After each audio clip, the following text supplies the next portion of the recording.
Bismillahirrahmanirrahim. Assalamualaikum warahmatullahi wabarakatuh. Bagaimana kabarnya? Semoga kita semua senantiasa diberikan kesehatan Allah SWT dan kemudahan dalam menjalankan aktivitas sehari-hari.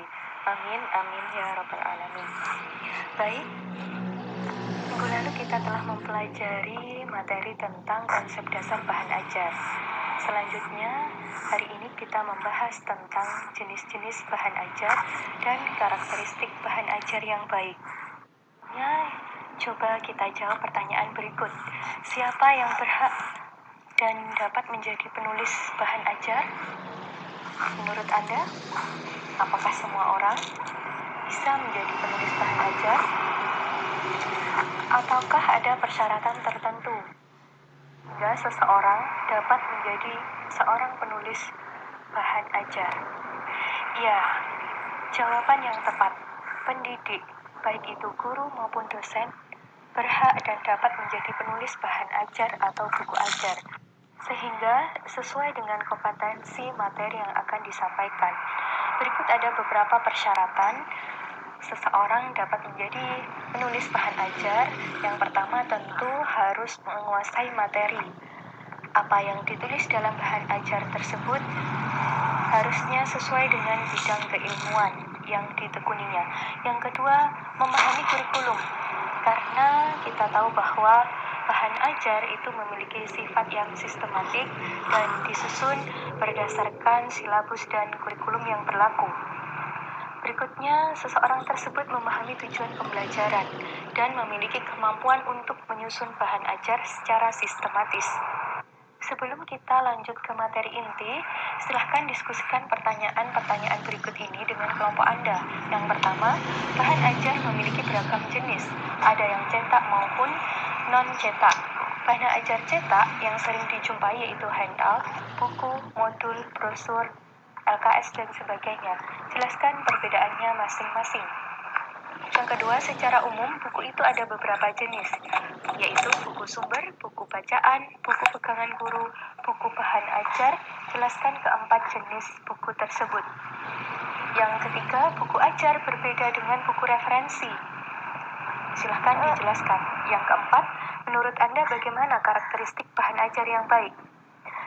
Dan adakah aspek tambahan untuk karakteristik bahan ajar kimia yang baik? Jelaskan. Dan yang terakhir, kelima, salah satu jenis penelitian adalah penelitian R&D atau Research and Development. Jelaskan konsep dasarnya. Berikut akan diuraikan beberapa jenis bahan ajar, dan selanjutnya nanti secara berkelompok akan kita bahas lebih detail pada pertemuan berikutnya. Yang pertama yaitu handout. Handout adalah segala sesuatu yang diberikan kepada peserta didik ketika mengikuti kegiatan pembelajaran. Handout ini dibuat oleh pendidik ataupun pengajar dengan tujuan untuk memperlancar dan memberikan bantuan informasi atau materi pembelajaran sebagai pegangan bagi peserta didik. Handout itu umumnya berupa bahan tertulis yang disiapkan untuk memperkaya pengetahuan peserta didik. Umumnya dalam handout itu berupa ringkasan, dan guru menjelaskan materinya itu dengan bantuan handout. Selanjutnya, buku ajar. Dalam buku ajar itu berisi ilmu pengetahuan, hasil analisis terhadap kurikulum dalam bentuk tertulis.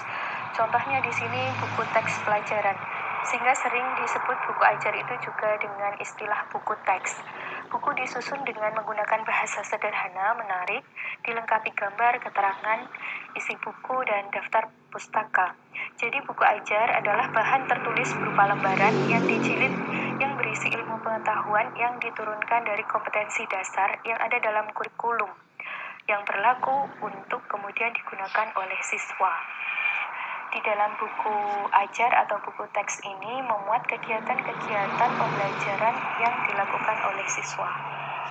Sedangkan di perkuliahan, buku ajar itu merupakan buku pegangan untuk suatu mata kuliah yang ditulis dan disusun oleh pakar bidang terkait dan memenuhi kaidah buku teks serta diterbitkan secara resmi dan disebarluaskan. Buku ajar disusun untuk memenuhi kebutuhan mahasiswa agar sesuai dengan ciri karakteristik mahasiswa dan berdasarkan rencana kegiatan belajar mahasiswa.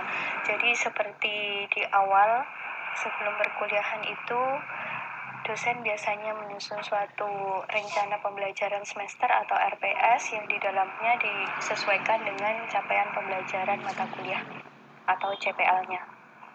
Berikutnya, textbook atau buku teks itu mempunyai padanan kata dengan buku pelajaran. Selanjutnya, textbook dijelaskan sebagai a book giving instruction in a subject used especially in schools, yang dapat diterjemahkan bahwa buku teks adalah buku yang memberikan petunjuk dalam sebuah pelajaran khususnya di sekolah.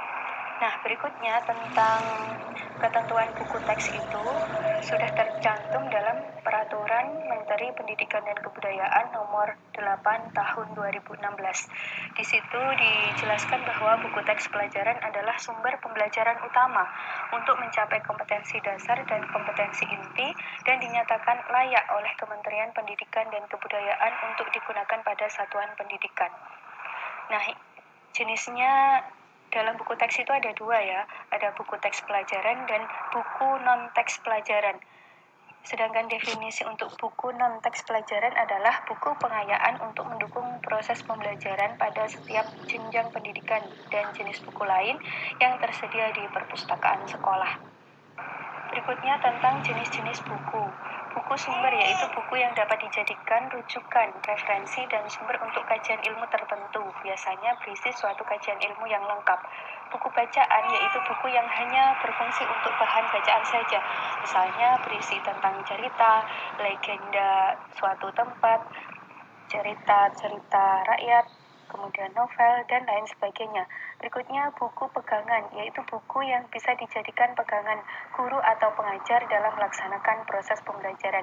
Biasanya kalau buku pegangan guru itu di covernya sudah ada keterangan buku pegangan guru, gitu. Selanjutnya buku ajar yaitu buku yang disusun untuk proses pembelajaran yang berisi bahan-bahan atau materi pembelajaran yang akan diajarkan sesuai dengan